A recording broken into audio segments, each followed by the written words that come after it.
All right, we are live. Welcome into Building the Broncos. I'm Carl Dumler, and of course, joined here by Mr. Nick Kendell. Sorry, everyone, that I had to miss last week. Just lots going on. We had kind of a serious situation in my community that I was a part of, and so I'm just happy to be back. And it felt like an eternity in between shows, and so yeah, Nick, good to see you, man. And we did think that we're going to start off our show a little bit different today. Well, first I want to say that I missed you because I've done 3 shows since I've seen you last. So it's doing it. We're talking with Luke. I've done 2 with Chad recently. I've been across all 3 shows in the last week, but it's good to have a little bit of normalcy. Good to see your beard coming in very nicely there. Yeah. That's a really nice full one. And I don't know, just glad to have you back. Thanks, man. Thanks. Yeah, no, like I said, it's good to get back to a little bit of normalcy for me. Normalcy considering what's going on in the world, but a little of just what's been going on with me personally. I've been knee deep in sewage for about a month in my house. Not metaphorically, maybe metaphorically, but so finally found the problem, got it all fixed, and so I was able to shower for the first time and not worry that it would flood my house. Like I said, it's good to get back to this. But obviously, there's a lot going on in the world. And one thing we wanted to start off with here is Vic Fangio had a big comment today. He did a little interview. We just thought it was pretty fitting for what's going on today. And as much as we all love football, obviously there's more important things in the world. And there's big things going on. And so I'll read exactly what he said just because I don't want to take away from what he said at all. These are his words. It says, "I was shocked, sad, and angry when I saw what the policeman did to a handcuffed George Floyd on his stomach that led to his death. He should be punished to the fullest extent of the law for the crimes he has been charged with, in addition to being charged with treason for failing to uphold the badge and the uniform he was entrusted with. I have the utmost respect and admiration for the police and the job that they do under trying circumstances. They allow us to have a great country on a daily basis. The Minnesota cop failed the 99% of the police that do a great job, and we are all paying a price for that. I've listened to many people talk the past few days, and the one that resonated with me the most was Kareem Abdul-Jabbar. He also recognized that 98 to 99% of the police do a tremendous job in tough situations, and we must do all we can to correct the small percentage that don't do a great job on a daily basis. Kareem was one person talking sensibly and with some solutions. This is not a political issue. We have had similar situations in St. Louis in 2014, Baltimore in 2015, and others recently and prior to those. It's a societal issue that we all have to join in to correct. Good deeds and doing the right things by all in society will far outweigh people pontificating with their words or any amount of money can solve. Sports brings people together, and I look forward to the Broncos and NFL leading that charge." Yeah, so, I mean, obviously, we want to not go off too far off the beaten path right now, but this is bigger than our platform here, and obviously probably not the right people to talk too much on that platform, but want to reiterate what Fangio said there. Obviously, reach out metaphorically, but also, I mean, literally to any of our listeners out there, African-American descent or minority of any sort. Happy Pride Month. I mean, gosh, it's just, if you're out there, we're all in this together. I mean, whether it be, I know we're not allowed to say the buzzword as far as the sickness going around right now, but again, we're all in this together, and the only way out is through. So I'm not the person to really expand and expound upon this topic, but listen to each other. Gosh, just treat each other with empathy. I don't know. Gosh. Yeah. But sorry, go ahead. Well, I was just going to say, I can't imagine the pain that so many of these people are feeling in the world. And I mean, it hurts just a little bit. No, I mean, like I said, I don't know the pain that so many are going through. And I live in a small community. We don't have what's going on in the big cities. I know you have a little bit of it going on for sure. And so I've been brought to tears quite a few times over the last few days, just hearing the stories and seeing the lives that have been shattered for so many different reasons. And It is. It's just a trying time in our world, and a time that we have to rise up together. Like you said, through compassion, through love, and listen to each other and the pain that is going on. And I like what James Campbell has to say here. Let's build each other up and not keep each other down. Like I said, anybody that needs to reach out and just talk, Nick and I are good listeners. I know we talk a lot on this show, but we are good listeners. I can tell you, Nick has listened to many a bad days of my life, and I appreciate it very much. And while we won't fully understand the pain, we can be here for you in whatever way possible, because we love all of you. It goes way beyond just our football connection. We are people, and so just everybody stay safe. Look after each other. Yeah, exactly. So I don't want to, again, not the right people to talk too much on that. We'll get to, but again, Vic Fangio, the Broncos making statements on it today, official ones. And, just, gosh, it's rare for me to be at a loss for words. And there's so much that I, could say, want to say, but we just look out for each other, really. Yep. But anyway, back to the topic at hand now that we've discussed that. And again, if anybody, in the comments section, we're reading the comments. We're here with you guys. So if you want to talk about that, please just keep it civil and empathy. That's the word, just empathy. But, sorry. Yeah. Talking about Peter King. Sorry, you have something you want to bring up? No, I just, how about I get the introduction out of the way, then we can give you a chance here to kind of, like I said, I know how much this hurts, and so let me read this real quick here. Also, make sure, guys, that you can follow us on Twitter, because if you're not reaching out to us on here in the comments, you can find us on Twitter. Reach out to us. Like I said, we will talk to you. I have no problem giving out my number if you need somebody to talk to, and so you can find me at Carl Dumler MHH. And at Nick Kendell MHH. You can follow the podcast Twitter account at BTB Football Pod. Make sure you subscribe to our show and listen to our podcast and leave us a rating. And also make sure you're heading over to milehighhuddle.com of the Maven Coalition and Sports Illustrated. And I mean, we've got a lot of great content. Nick, we're going to talk about your article here today, and know that our podcast is powered by Overtime Media. And again, like I said, please reach out to us, guys. I'm not kidding that we want to talk to you. We want to be able to listen in whatever way we can, and hopefully give you some words of encouragement and love in a time like this. Yep. So back to normalcy here, just for, a little bit of time. The Broncos, Peter King recently came out, and he yearly comes out with an article with the preseason power rankings, how he perceives these teams going into the season. And let me just say, Peter King, all season, been talking up the Broncos, John Elway, what they've done around Drew Lock, really excited about that. Vic Fangio on the defense. Well, that kind of fell hollow, I guess, when he released his rankings. And the Denver Broncos coming 20th in his overall rankings. So let me read what he said here. Denver's gone 5-11, 6-10, and 7-9 in the last 3 years. And those 3 losing seasons match the total of the Broncos in the previous 22 years. Absolutely bonkers stat there. Which is why the emergency button has been pressed in the office of franchise architect John Elway. The Broncos acquired some short-term adrenaline for the defense in trades, defensive tackle Jarrell Casey, and cornerback A.J. Boye, and Bradley Chubb comes back to try to fulfill the pass rush promise that he flashed briefly as a rookie since he was the 5th overall pick just 2 years ago. I trust Fangio to put together a defense at least as solid as last year, when the Broncos had 8 of their last 12, when they held 8 of their last 12 foes to 20 points or less. Fangio will be tested early. Denver opens up with the resurgent Titans, the Steelers, the Bucks in the first 3 weeks, Derrick Henry, Big Ben, Tom Brady, some tests. Elway decided to try to match the arsenal of the Kansas City Chiefs in the offseason, adding Jerry Jeudy, KJ Hamler with the first 2 picks.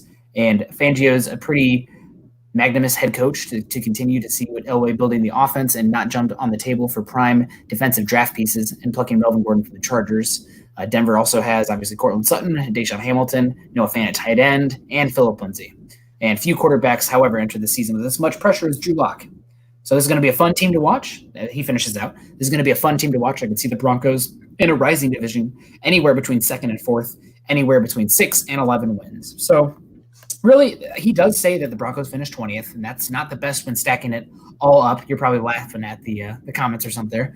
But when he talks about him being 6-11, that is such a massive air bar. And that just shows how much that people, they want to believe in Drew Lock, but until they see it, we don't know what this Broncos team is going to be. Right. And I have no problem with people ranking the Broncos anywhere, really, in the power rankings, because, like I said, we don't know. We have a lot of hope that Drew Lock's going to be a pretty good quarterback this next year, that he's going to rise up, especially with these new weapons that have been brought in. But the Broncos are one of the youngest teams in football. They're having a shortened offseason, obviously, with everything that's going on. So how quickly can those pieces get together? They lost a couple of their veterans that have been here for a long, long time, and Chris Harris and Derek Wolfe. There's a lot of reasons to question the success of this team moving forward. But there's also a lot of reasons for hope. Obviously, finishing 4-1 with Drew Lock and the pieces that they've added. Some of the veterans look pretty darn good. Jarrell Casey, I think I've voiced on here a few times how much I like him. And of course, you're getting back Bradley Chubb. You've brought in, like I said, all the weapons, second years for a lot of these guys that showed pretty well as rookies. I don't know. I mean, there's reason to show there's such variance with this team. Mm-hmm. And I did like this comment that I think that the 20 ranking is 4 or 5 too low. Raiders at 8. I would say I'd have more of a problem of the Raiders being at 8 than the Broncos being at 20, almost. Yeah, that's putting a lot on the Derek Carr, that team. I don't see many pieces on that roster that I love. Yeah. Well, I mean their first round pick possibly hurt. We don't know to the extent. True. It sounded pretty bad, especially when you're talking about a guy that his legs are his moneymakers. Yes. Yeah, Henry Ruggs punctured leg or leg injury. Sounds like a puncture. So yeah, that's definitely confusing. And before we keep on this content or this topic here, want to say hello to some people. Obviously, want to hear Matthew Olivio. See him often. Higher Learnings. Congrats on 7K. Carl, last night Mile High Huddle surpassed 7K subscribers on YouTube. So that's the big time there. Paul's here. Higher Learning has obviously been great on here. Ernie Mays coming on Facebook. Good to see you, Ernie. Denver Broncos are the greatest teams. Can't disagree. James Campbell always coming in on here. Brian Kraft. Amen, Carl. Carl, you're probably used to that. Maybe not as much on the podcast, but that's amen indeed. I'll probably send you that sometime. Noah Strawn as well. So appreciate everybody in here today. And we have some apparently. Hey, John Buana, the super chat's not working. Now, that is what it is sometimes. We'll see about that. Let the boss know. Well, Carl, I'll let the boss know too. That's whatever. Yeah. That's not what we're here for. We're here to talk some football. Here we go. It's coming through for at least one. Came through. Yes. Pabby coming in here with a huge super chat. Really appreciate it. And I love got the swag going there in the picture. That's awesome. Thank you so much. Hello, MHH family. Working tonight. Just wanted to show some appreciations for all Nick and Carl do. Thank you, Nick, for showing up a couple times. Much appreciated. Love MHH family. Go Broncos. And wow. Yeah, thank you so much. We appreciate you as well. We appreciate everyone that's here to be a part of this. I promise you there have been so many times that Nick and I outside of this have just talked about how impressed we are with all of you that come and join us for these shows. And just, it makes it amazing. It makes it just that much more worth it to be a part of this. We love it regardless, but you guys just add so much to it. So we appreciate it. And of course, got to get in. I've seen Brian a few times also. Brian, I am not allowed to confirm or deny what is in this glass. So I'll leave it to your imagination just on the stream. But I see you asking every single time we're on, and I see you. Yeah. So again, confirm or deny, but it's not water. This one's not water. Of course, Nad Lalo had to come in with the hashtag Nick Spear Fund. So there we go. And always gotta enjoy that. Thank you, Nad. Appreciate it. So Peter King, 20th overall for the Denver Broncos. I don't have any. I guess I actually do take a little issue with that, especially after he's talked so highly about them. Let's see some teams that are ranked just above the Broncos that I would take the Denver Broncos over them. The Miami Dolphins are ranked 19. Wow. Okay. Miami Dolphins, Arizona Cardinals are ranked 18. Maybe Kyler Murray, but you can argue that one. The Chicago Bears with Mitchell Trubisky. I understand that the NFC North really looks like the Packers are going to be one of the biggest regression candidates in the entire NFL this season, in my opinion. But the Bears, no, they're not good. The Rams, they seem like they're falling apart. So I don't know. I have a lot of contention with some of those teams listed above the Broncos. It's top 10, by the way. Just might as well talk about it. Pittsburgh at number 10, Dallas at number 9, Oakland at number 8. That's the one that's just what the heck is, or excuse me, Vegas at number 8. What the heck's going on? Tennessee at 7. I put the Broncos right neck and neck with Tennessee. Honest to God, I know Tennessee made the AFC Championship last year. They lost some major pieces to that defense. And Derrick Henry, can you really count on him taking on the same load as he had last year? Running backs can't do that. I mean, it's been proven over and over again. When you have a season like he had, you expect at least a 20% drop the next season. Yes. And there's a reason they didn't sign Ryan Tannehill to a 5-year contract. Ryan Tannehill, one great year. Great to be excited about that. But we don't know what Ryan Tannehill really is going to be yet. Is that a major outlier season because of the type of offense? I mean, they do have weapons. A.J. Brown, Jonnu Smith's an interesting tight end. Corey Davis, gosh, I can't even remember the wide receiver they took because he's been so non-impactful. Yeah. That was my guy too. I hate that he has made me look so bad. He's one of them actually that made me change my evaluation of wide receivers. Yeah, he did. I started going a little bit more towards athletic traits after him. It's just why it's kind of scary to go after guys that aren't going up week in and week out against the best of the best competition.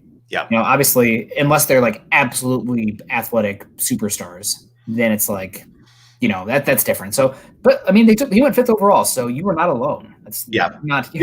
Others liked him, and people that are making big decisions. Yeah. But no, I'm with you there. There's a lot of teams I question how he came to his. I think he relied a lot on last year. Yeah. Except for the Raiders. I still don't get that one because Derek Carr is who Derek Carr is. He's not changing. He's been this guy, this average quarterback for years. And so that one, it still makes no sense. I don't think they added some pieces, but not enough to make me go, wow, look at them. Their defense was like 31st or 32nd last year, according to DVOA. Their offense was not explosive. Yes, they added a couple pieces, but it's still like as bad as the Broncos were on offensive explosive players, they still had more than what the Raiders had. Yep. Yeah, you're absolutely right. Yeah, and it's a whole mess there. And like I said, Tennessee, I honestly probably and when I come up with my season results, I'm going to have the Broncos winning that game. Yeah, I think I will as well. Granted, Denver Broncos weeks 1 and 2 at home, pretty much one of the hardest places to win in the entire NFL. Yeah. So finishing it out, Seattle 6, Tampa Bay 5, San Francisco 4, New Orleans 3, Baltimore 1, and unfortunately the same team you had number 1 last year turned to be correct, the Kansas City Chiefs at number 1. Kansas City Chiefs are the best quarterback in football. Kansas City Chiefs are the best team in football until proven otherwise. So unfortunate, but the Broncos want to win the Super Bowl, they have to jump that Chiefs hurdle. So hopefully that'll get better. And I guess the other teams to talk about here, number 23, the Los Angeles Chargers. I guess he does not really believe in Justin Herbert if he's going to be playing this year. Tyrod Taylor, obviously. That being said, the Chargers, the thing is their defense could be the best in the NFL. It's just they're kind of like the 2016 Broncos, where I don't know if I trust anything to do with their offense. They have some pieces here and there, but just not many playmakers. That team went 9-7. Yes. So a great defense. It could happen. And that's honestly, I mean, if I was ranking the teams in the division, I would go Chiefs. I would probably go Broncos next, Chargers 3rd, Raiders 4th. Yeah.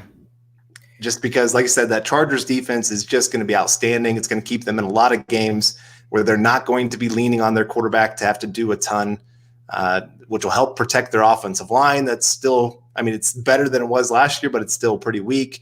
And they do have some weapons there as well. I mean, Keenan Allen, he's a pretty good quarterback.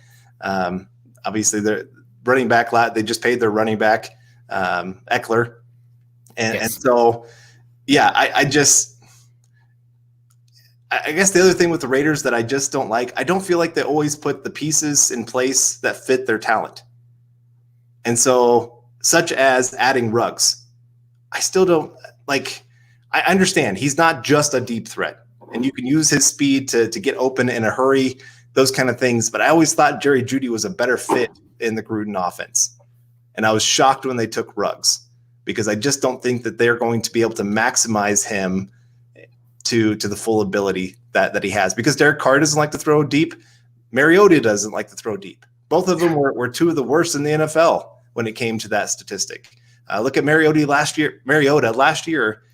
He had a quarterback rating over 100 and got benched because he wasn't willing to challenge teams down the field. He wasn't willing to take any chances at any throws. Derek Carr is the same way. And so, again, I have a hard time seeing them fully maximize the talent that they just added. And Terry coming in from Canada with Carl's I'm just going to go for it. Carl's shit fund. That's a good one. I'm in. That's better than Nick's beer fund. I really do like that one. It's going to be a thing now. I don't know. That one might be here to stay. That one kills me. I definitely agree with you about the Raiders being a question mark with the Chargers. It's just there's so many pieces on that Chargers offense. I used to be a little bit more old school, defensive first, but over the years, really offense is just so much more stable. And the Chargers just get so injured. So I've been hurt by the Chargers too many times saying, look how good this defense looks on paper. They got Phillip Rivers. They're a team to contend with in the AFC, and then half their roster gets injured. I mean, I swear to God, there's Chargers voodoo dolls out there or something. I don't know. But I'm so afraid to pick the Chargers. So until proven otherwise, given how much Tyrod Taylor does not do much for me, I don't know if Justin Herbert's going to be a difference maker right out the gates.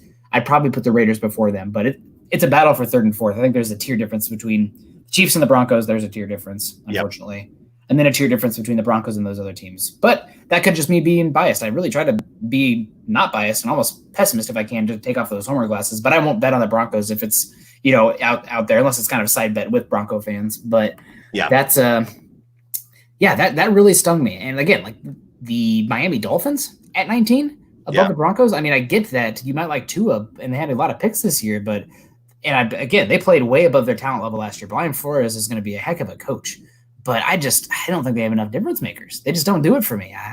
Maybe it's because the AFC East is so terrible. Like if you put the Broncos in the AFC East, switch them, let's say, with the Dolphins. The only team that really concerns me, I mean, obviously the Patriots are still the Patriots, but it feels like a down year this year. The Bills kind of concern me. That concerned me to go up the Buffalo, but I would take my chances in the AFC East and the AFC West every time this year. Yeah. Oh, yeah. I think the AFC West could be one of the more competitive divisions other than the NFC West. NFC South. Oh, that's true. Yeah, they are pretty tough right now. Yes. All right, we got another hashtag Nick's Beer Fund coming in from Terry Randall. Appreciate that.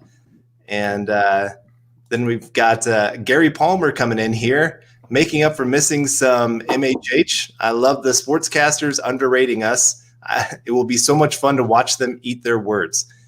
I agree. I can't wait until the Broncos are past that 3-win mark for all the times that everybody's going to be tweeting. Is it Nick Wright? Nick Wright, yeah. Just letting him know that he was way off on that thought process. He should just fulfill that role of just a Bronco hater because he's from Kansas City. He loves Patrick Mahomes. He's kind of he's not stupid, but he's not really he's not there to give you real insight. He's there to give talking points and get inflammatory responses, which, here we are. So he could make a personality out of being a Bronco hater. Right. And you're right. It has been kind of a weird offseason just looking at these national broadcasters where a lot of them have been very complimentary of Drew Lock. But then when it comes to the actual team, they struggle to go to the next step. Yeah. And, the team finished 7-9. So it's kind of one of those things of thinking, okay, if they were 7-9 and Drew Lock only played 5 games, don't you think that should mean they're going to take the next jump? But it's tough because you have to think, like I said, of the division. You have the Chiefs. They're always going to be ranked as the number 1 team in the division as long as they have Patrick Mahomes. Unless there's a special roster. Right, exactly. It's going to take a lot to dethrone that that type of preseason ranking for them. It's just such a stability marker. That Patrick Mahomes by himself is worth 9 to 10 wins every year. Yep. You can put him on any team. You're probably pulling out that many wins. That's a good easy. Yeah. Okay, so enough glorifying Patrick Mahomes. I know it's right, but it is. I think just Broncos 3 straight losing seasons. It's hard to want to go ahead and take that leap and be that first person that wants to say they're going to take the next step. I have seen Colin Cowherd. He's one that has the Broncos make the playoffs. He has them actually in his top 10 power rankings. But he is one that is willing to take bigger leaps than a lot of national media guys. Others, they don't like to because they don't want to. The likelihood of a team making a giant leap is less than of them staying closer to what they were. The 49ers going from the number 2 pick to the Super Bowl, it just doesn't happen very often.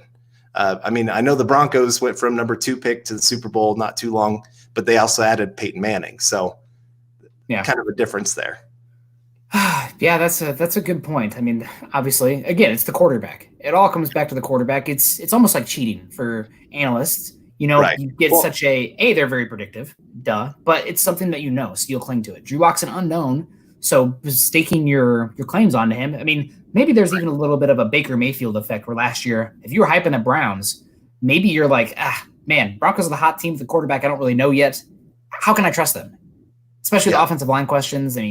There's enough there where, fool me once. Right. And like I said, I don't have as much of a problem with them ranked at 20. I would probably put them closer to like 15 personally right now. Yeah. Just because I like Drew Lock. There were still some questions of things that I saw him do that make me not quite ready to put them in the top 10 kind of thing. Yeah. And still some questions on some other positions like tackle, like you said. But having the Raiders at 8, that's the one that still just really, I don't get it one bit. Other than the John Gruden, everybody just still loves John Gruden. For some reason, that guy just gets so hyped up that he is like the greatest thing since sliced bread.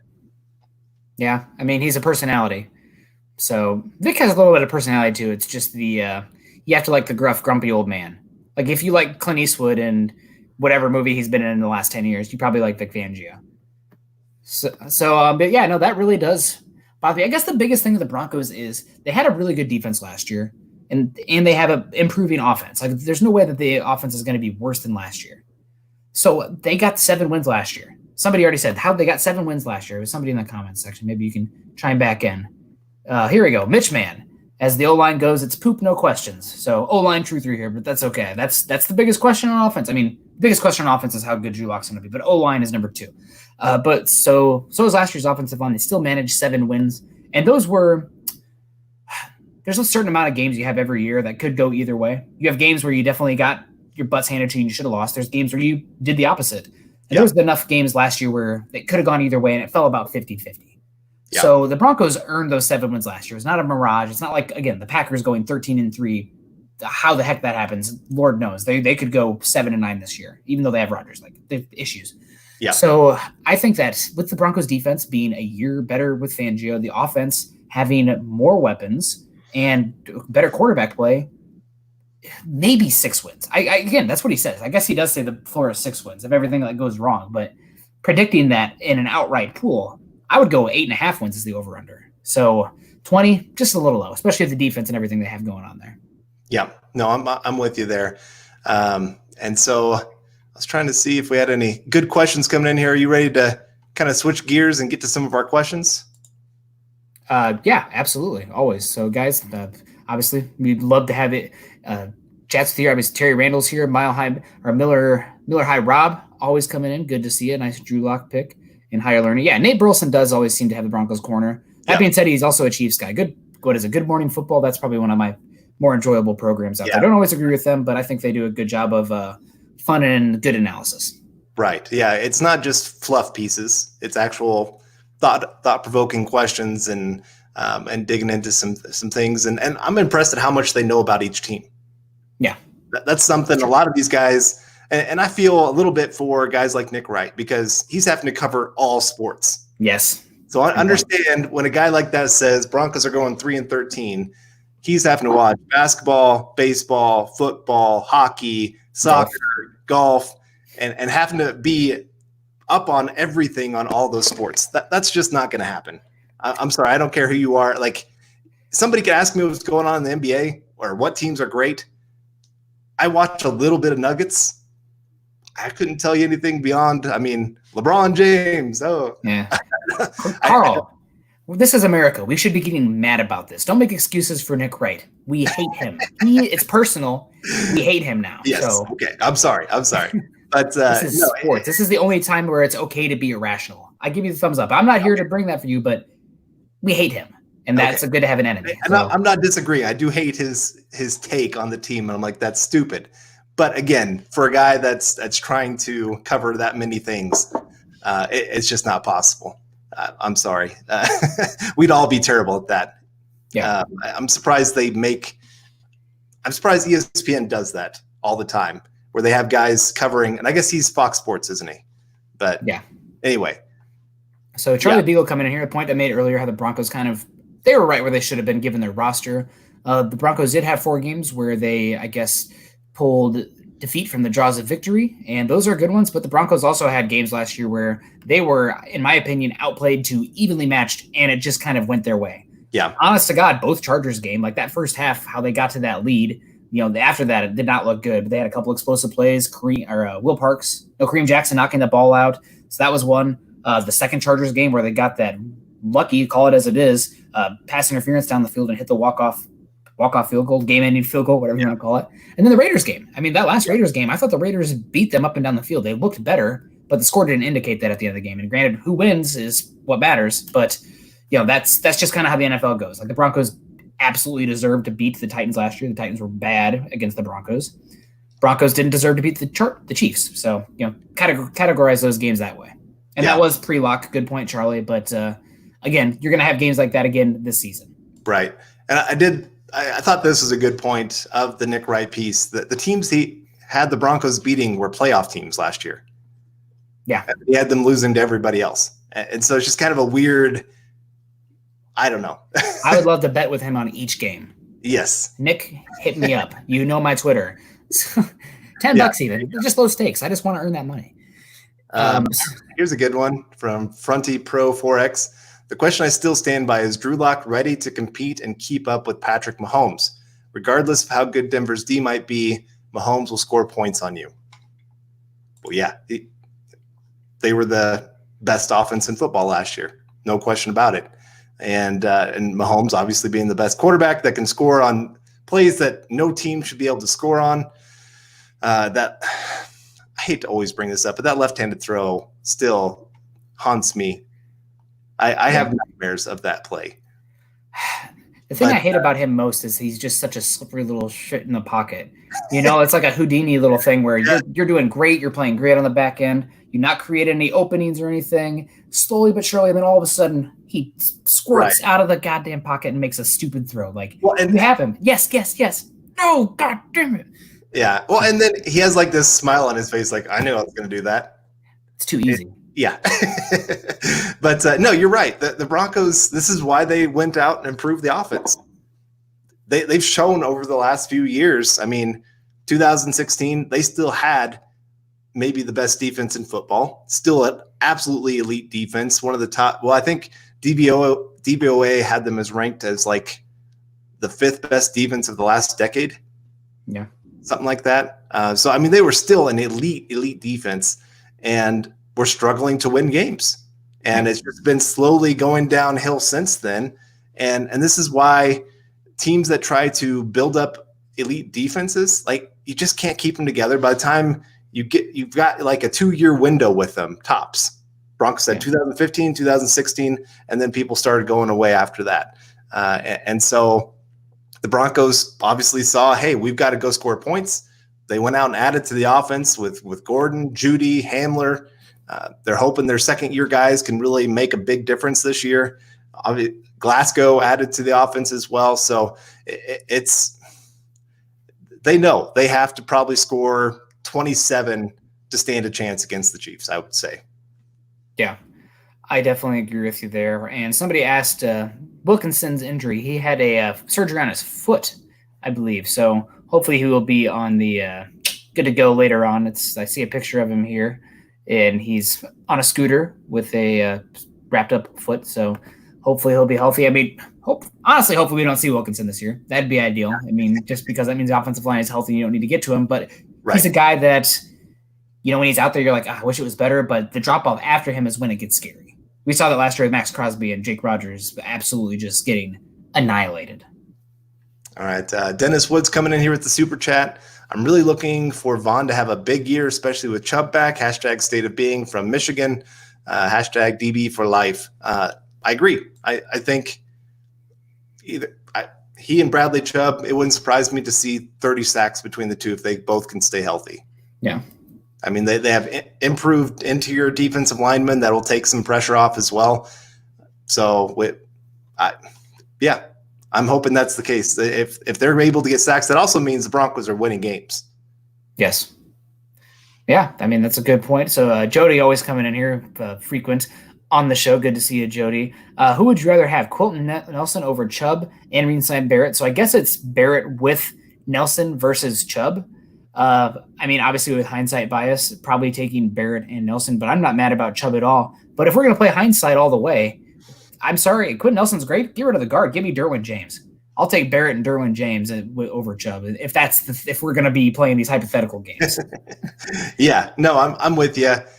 Quentin Nelson is great, but I'm not sure that he adds a whole lot of wins to his team. Offensive line is so weird because it takes I always bring it back to the Hawkeyes, but last year the Iowa Hawkeyes had 3 NFL caliber starting offensive linemen. Really, they did. Their left tackle, Alaric Jackson, going to be playing the NFL, be up in this next draft. Might be a first-round pick. They had Tyler Linderbaum, will be a redshirt sophomore this year. Extremely talented. I mean, belongs in the NFL. Watching him. Better than some of the centers I watched this year. No doubt. And then Tristan Wirfs, 13th overall pick. The Hawkeyes, though, had really bad issues at the guard position. It lost them games. Yep. So the offensive line, when you have good players, it's great, but it's so much more important to have 7 solid guys that you can rely on rather than having one really good one, especially when it's a guard, when they're not as hard to find. I mean, if we're going to be talking that hypothetical, I'll take Chubb and Dalton Reisner over Nelson and hypothetical second-round pick the next year. Yeah. So, no, I'm with you there. And, of course, Terry Randall coming in, # Nick Swearjar. I'm riled up, man. There's a lot of emotions going on, and I need to place them somewhere right now. So I'm saying it's coming out here. That's all right. Potty mouth. But no, I'm with you. Let's see. Got a couple other questions coming in here. I'm hoping Reisner is better than Nelson. That would be really nice. Even if he's not, though, you're talking about the 5th overall pick versus the 41st. I mean, that's a difference. Yep. That's a difference maker. And I understand Nelson really can help. He's fun. You want to have that grinding personality. But I'm sorry. I'm here to embrace 2020 in football. And that means throwing the football. And having one good guard, that's great. I'm wanting to use it in the pass game. I know Nelson matters in the pass game, but tackles are more valuable. And Nelson's bread and butter is he's really good in the pass game. Don't get me wrong, but he's just so powerful in the run game. So, oh, man, it was a matter of time. It's been weeks. Carl, I got to ask you, I see people out on the lawn here. A beautiful day in Iowa City, 93 degrees, playing a game with boards where they're throwing things. What is that game called? There's a target. Cornhole. You're okay with me. We're friends. It's not bags. It's cornhole. This is Iowa cornhole. Okay. Yeah, they call it the Cornhole Championships. Yes. Even on ESPN, they call it that. So that's the official name of the game. Oh, we got a Raiders fan in here. I'll give him light of day. How you doing, winter? Nice Christmas tree. Raiders suck. So if you're going to say it, then we'll just call you out. Whatever. So, yeah, beautiful day today. It's good to see that. Second best guard in the NFL. I guess you could say that. Nelson is the second best guard in the NFL. But, I mean, Broncos didn't even have Chubb for 3/4 of the season last year. And the Broncos finished better than the Colts. So how much does that guard change in the team? I know it takes way more than one player. It takes way more than Chubb. But still, I don't know. He's a great player. It's about taking great players. But when it comes down to positional value and how much easier it is to find interior offensive linemen, you only have a top 5 pick. Gosh, how many of the Broncos even had in their history? That's a good question. Continue. I can name Von Miller, and I can name Bradley Chubb, and that's it. Well, they had one during the John Elway draft that they traded to get John Elway. So in '83 they had one, and I feel like maybe one more. I can't remember, but yeah, no, it's one of those. If you take a position like that or running back, you have to have a Hall of Fame player come out of that to make it worth it. Yeah. Where Bradley Chubb, he could be a 12 sack kind of guy, year in, year out for you, and be completely worth that pick. So, I mean, we'll see if he can get over his injuries, because this is his second ACL injury. That does worry me a little bit of his long-term health moving forward. But, I mean, we obviously saw his rookie year. The guy was absolutely explosive. Ended up 12.5 sacks, broke Von Miller's sack record as a rookie. And so I definitely would rather have that than Quentin Nelson. And I think it's hard because Bradley Chubb missed all of last year. And so everybody's kind of going, oh, now he's not worth it. You can't blame a guy for getting hurt. It happens. And I mean, there are instances where you can, but it's involves some real dumb stuff going on. So continue. Yeah. Maybe somebody, if you're in a nightclub and you shoot your leg, that's like, maybe there's a little bit of blame to be had there, but right. Continue. But yeah, it is. It's just the guard position. You're right. It's easier to find a high quality guard that does well for you compared to a high quality edge rusher. And this is why those guys get paid huge money. It's why they're one of the top 3 highest paid positions in football. Yeah. Teams realize they are the greater value. Even if you have an average or an above average pass rusher compared to an elite guard, you're still going to take the above average pass rusher. They're still going to make more money. Yeah, you're right. So a little pause break here, everyone. Oh, wishful thinking, Charlie. That's not the one I wanted to get. Buana Beast, everyone drop a quick like. Also, if you haven't subscribed yet, I think Chad is trying to get to 10,000 subscribers before the season kicks off. We'll see. I mean, might as well just throw it out there into the universe and maybe it'll come back. Who knows? But appreciate everyone here today. Obviously, if you can follow Carl at Carl Dumler MHH, myself at Kendell MHH, BTV Football Pod coming in. Obviously, you can get your merch here. Beautiful Building the Broncos hat at thehuddleuppod.com. I forgot mine. My daughter hid. I know my daughter hid my hat, and she won't tell me where it is. Well, now I'm not upset about it because that's adorable. So. You find adorable, I find irritating. It doesn't affect me at all, other than I can laugh at you. So, right. Yeah, I'm for it. But anyway, back to the thing at hand here. So, next season, kicking off here, I just want to ask you, what is the one thing that people aren't really talking about that you're worried about the most? We haven't really had too much communication. I mean, we're talking every day, but honestly, with other stuff going on, we're not friends now that we're not talking about football 24/7. Right. So something right now that just looking at this Broncos team right now grinds your gears, maybe just a little bit of pause in regret. It might be something minuscule, that might even be silly, but something that worries you. I guess I would say a little bit. Everybody has like this absolute high expectations that our rookies are just going to come in and just tear up the NFL. And statistically speaking, I mean, we're both numbers people. We like our numbers. Rookies struggle, even the best rookies. And so for me, it's a little bit towards that of I want to temper some of that a little bit. I do think that they were an upgrade over what the Broncos had last year, but I could see early in the season some struggles on the offense for everybody to get on the same page. I do know that Drew Lock is working with some of the Broncos players, but it's not the rookies yet. They're still on the East Coast. So the people he absolutely needs to be working with are not there. And I don't know why that's happened. But so, yeah, like I said, I just think early on you're going to see some struggles, and it wouldn't surprise me to see Jerry Jeudy closer to like the 700, 750-yard area instead of the 1,000-yard area. It's your daughter's hat now. I mean, you're right. He's right. Yes, so. Everything in my house is my daughter's. She, except for the other day, she took out a crystal bowl, and my mother-in-law was there and was doing the like face went white thinking my daughter's going to drop it. And I tried to tell my daughter, said, if there's anything in this house you are not allowed to touch, that is it. But why, Dad? Well, when I was younger, I used to mess with every single dial button in the house. And my grandma, say at my grandparents' house, and she'd like, Nicholas, stop that. I'm like, sorry, Grandma, I just have to. What a stupid little brat. And then they'd come up to me to make me stop, and I'd like do it more frantically. Like I have to freaking finish before they get here and stop me. Yeah. But Charlie Beagle coming in again here asked the thing that people not really talking about. I will definitely have an article on this at some point.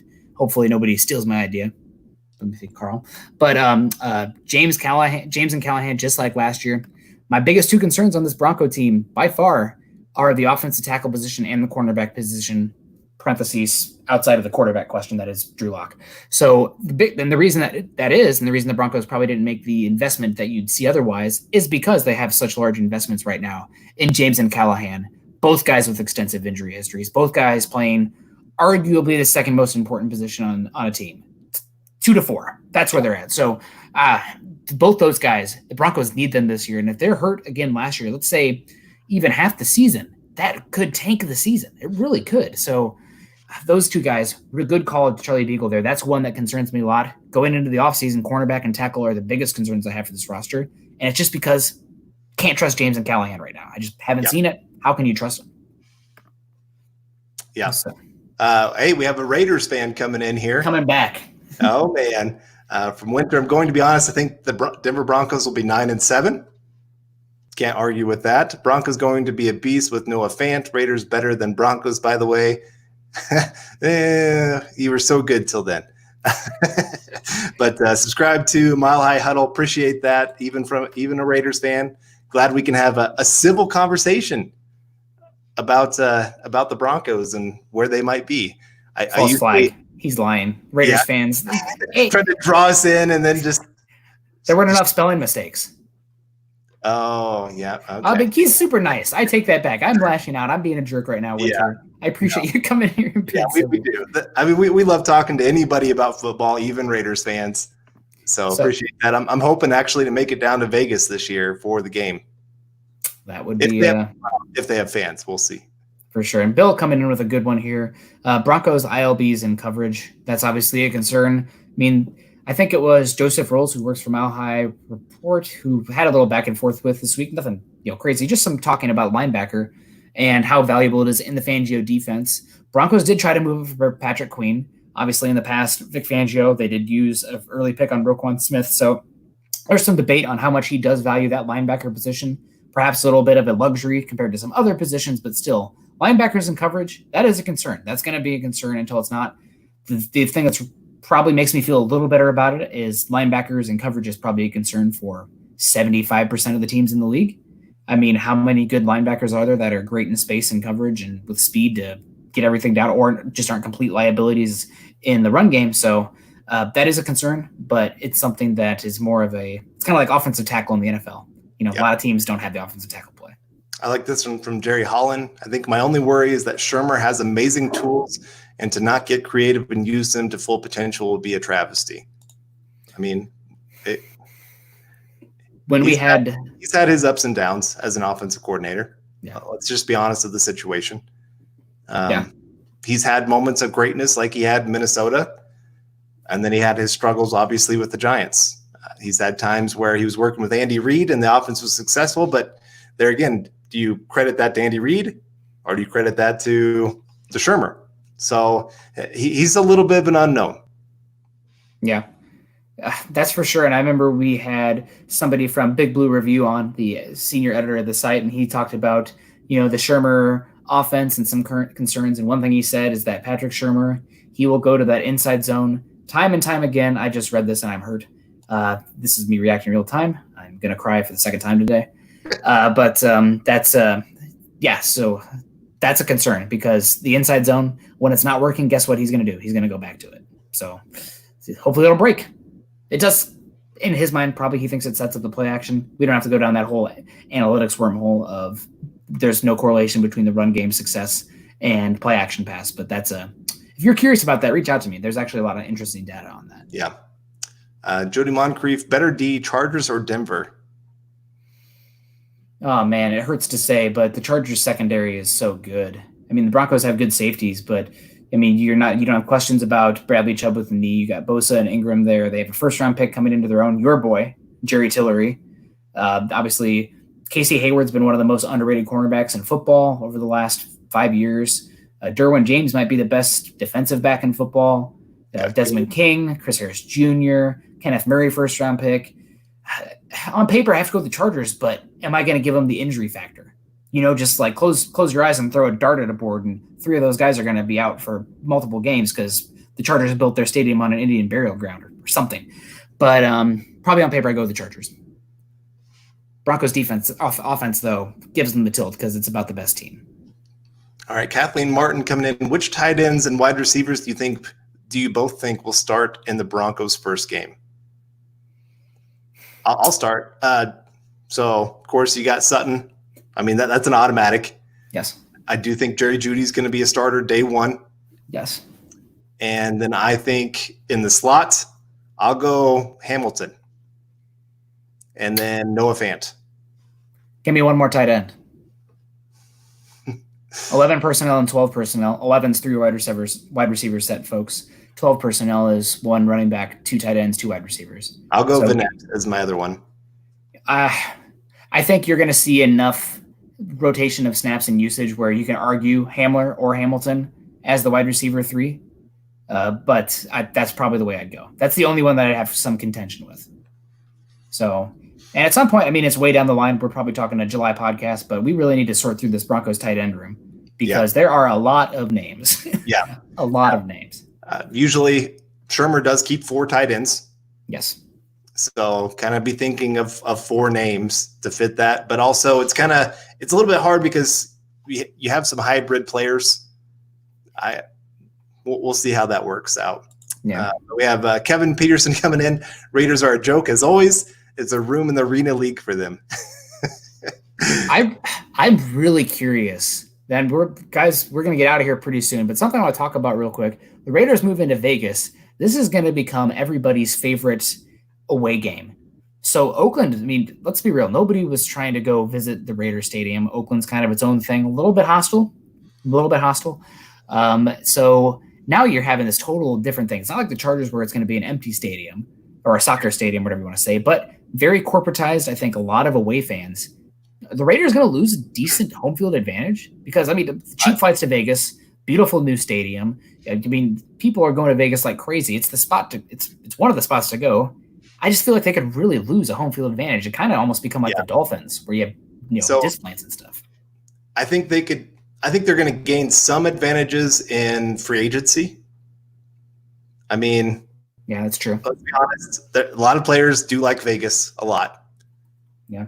There's a lot to do there for having fun. But I do think you're right that you're going to lose your home crowd a little bit. I never would have flown out to a game in Oakland. You're right. Vegas, it is cheap to fly to Vegas. Absolutely cheap. Hotels are cheap. Food is cheap. Everything there is cheap, but you still lose lots of money.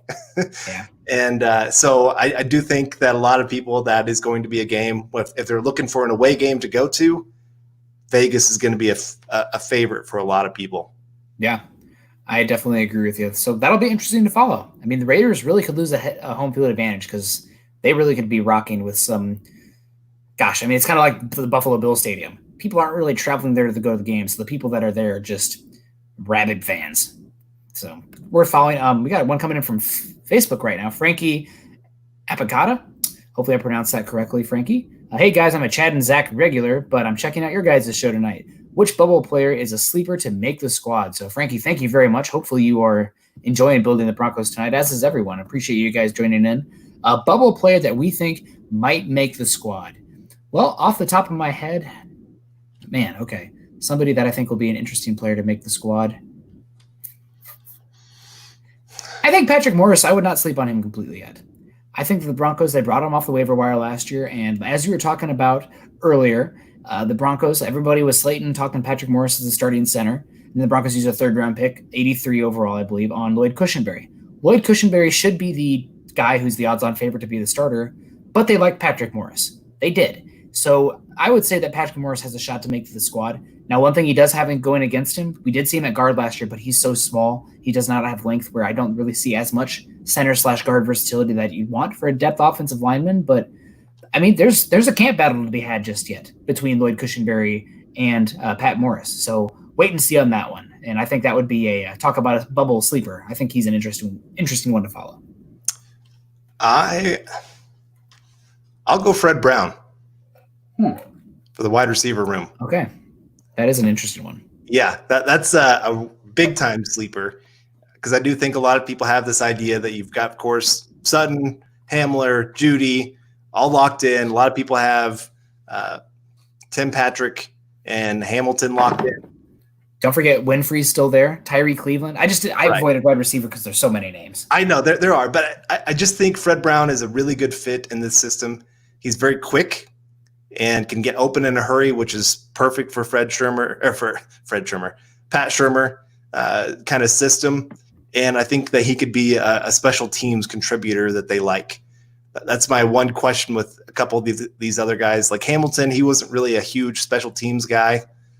So I still think he makes the roster just because he's a veteran that fit well with Drew Lock last year.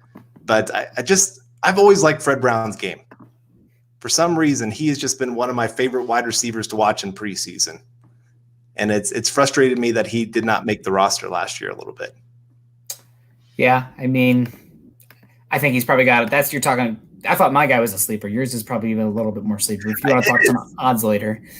And I think the probably area that has the most volatile nature of somebody to potentially make the roster would probably be cornerback/safety. It's going to be an open battle there. And obviously we talked about tight end earlier, but cornerback and safety, I'm waiting to see until I can watch preseason to really start to see a guy. And last year, who was it that somebody killed it in preseason, then got injured? Horace Richardson. Does that name stand out? He was really good in the Hall of Fame game. Yeah. He didn't make the squad because he got dinged up. But anyway, that'll be an interesting one for sure. I'm excited to see how that'll go. But for sure, and guys, be nice to the Raiders fan in there. He probably didn't make that decision. I think Butt will make the team. That's an interesting one. Yeah. So, and how many tight ends? We did see Carl said earlier that he typically likes to keep 4. So we'll see. Dawson, another name here. Tuska from North Dakota State. Good call here. I wish it was Derwin James Paul as the guy who's making the squad. That's my dude. I think Steve Atwater is the only one who liked him more than me, probably. So, here we go. Oh, well, that's it. The chat moves fast sometimes, guy. Yeah. Darian P., who do you see the Broncos drafting at 32 next year? Well, since Darian called me out earlier, maybe I should just throw out a Hawkeye and Alaric Jackson. No, I'm just kidding. I mean, it's hard to say so early, but right now, tackle and cornerback would probably be the top 2 positions. There's a number of guys that would be interesting there. I love Caleb Fairley. I love Sean Wade, but it depends on where the Broncos are picking the year they have, if there is a year. Samuel Cosme, there's a really good tackle whose name escaped me from Clemson right now, Alex Leatherwood. So we'll start to sort through those names once the season comes around. But right now it's easier to kind of pin positions and talk about individuals. Right. I'll go Sewell of Oregon at 32. God. Committed arson or something horrible. Yeah. Trading to another Bawana. Possibly. Oh, here's a good sleeper one. Levante Bellamy. I'm gonna throw it out there. That's an interesting one. Like you could see of all the Broncos right now that we kind of know that we've seen the past few years, I think Royce Freeman is the one that could be traded. Now it wouldn't be a lot. It's like you're trading Royce Freeman and a 7th round pick for a 6th, just because you're done with him, you want to move on. But that's somebody that could fit a scheme. That's a certain type of player. And I like this one. Austin Fort was having a great camp before he went down with injury. He was athletic. He was making plays for the offense when there wasn't a whole lot of plays being made. And then, of course, he suffered his injury. And so that 4th tight end spot, like you said, it's going to be a huge battle to see who can get that. Hireman, I don't know if they're going to cut him for cap space. We'll see. They might be keeping him around just in case there's any kind of injuries to make sure that they still have a pretty good veteran that can help in the run game. Fort, you got I'm trying to think. My guy. Yeah, Beck. You still have the 9-figured man. Troy Fumagalli, yep. So there's a lot of names for that 4th tight end spot. And it's just going to come down to who can help on special teams and who can be versatile in what they can bring to the field. And I saw somebody also ask the long snapper this season. We're here to answer those questions. It's a long snapper, so I'm a little upset that Casey Kreider, Iowa Hawkeye, is gone. Everybody drink every time I mention the Hawkeyes. But Jaken Bobenmoyer from Northern Colorado is going to be battling Wes Farnsworth. They have two guys right now. It's probably going to be just a camp battle for the long snapper. Well, that'll be one for the ages. So, and I did see, we didn't talk about it, but the Broncos I think the NFL added 3 guys can come back off the IR now. Did you see that? Yeah, 3 guys can come off the IR, and they don't have to have them on the 53-man roster and then put them on IR after the final cut downs. Yep. They can just have them on IR from the very beginning. Yep, that is Charlie taking the words out of my mouth. I think that's probably going to be the one. And I see Kevin Gamble, you said opinion here. Oh, Broncos top 5. Here it is. Broncos top 5 defense and top 10 offense, record 11-5. If the Broncos can have a top 5 offense and a top 10 defense and go 11-5 makes sense. Really tough schedule, going against a lot of teams. They're probably going to have some high variance, but I think that makes sense. So we will see. Obviously, a lot depends on injuries and whatnot. Carl, we've reached an hour. Bleh. Anything that you want to talk about before we get on out of here? Any words of wisdom for us all? No, I think just appreciate everyone coming in here. Honestly, for me, it's just been kind of nice just to kind of tune out some of the things going on and just be able to talk some football and enjoy conversation once again. So appreciate that, guys. And, again, if you guys need to reach out in any way, you have our Twitters. You can reach out. I think our DMs are usually pretty open. So you can, if you need to talk or anything like that. But again, just appreciate everyone joining us here tonight and getting to talk a little football and just a little bit of normalcy.